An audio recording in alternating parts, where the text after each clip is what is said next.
Hey cricket lovers, welcome back to my channel. ఈ వీడియోలో India versus England first ODI match గురించి కొన్ని unknown facts చెప్తాను. Video skip చేయకుండా ఎండ్ వరకు అయితే చూడండి. ఇప్పటి వరకు నా ఛానల్ని సబ్స్క్రైబ్ చేయకపోతే so please try to subscribe. ఇంకా వీడియో మొదలు పెట్టేద్దామా? ఫ్యాక్ట్ నంబర్ 1, మీరు నమ్మగలరా? జో రూట్ 2023 వరల్డ్ కప్లో ఓడిఐ మ్యాచ్ ఆడారు. అప్పటి నుంచి ఇప్పటి వరకు ఒక్క ఓడిఐ మ్యాచ్ కూడా ఆడలేదు. సో 2 ఇయర్స్ గ్యాప్ ఇచ్చారు. ఈ 2 ఇయర్స్ ఏమైంది, ఇంజరీ కూడా కాలేదు.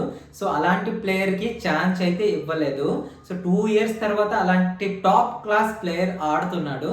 సో ఈ సిరీస్లో తను ఎలా పెర్ఫార్మెన్స్ చేస్తాడో చూడాలి. ఫ్యాక్ట్ నంబర్ 2, నాగ్పూర్ పిచ్లో మన టీమిండియా ప్లేయర్స్ రికార్డే లేదు భయ్యా.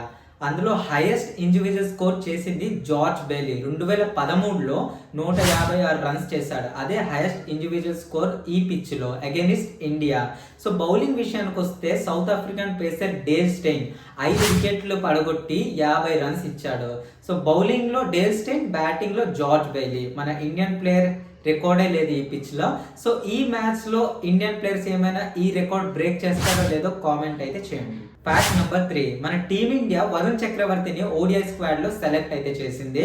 సో ఈ ఫస్ట్ ఓడిఐ మ్యాచ్ లో వరుణ్ చక్రవర్తి డెబ్యూ చేసే అవకాశాలు చాలా ఎక్కువ ఉన్నాయి. తను T20 సిరీస్ లో కూడా చాలా బాగా పర్ఫార్మెన్స్ చేశాడు.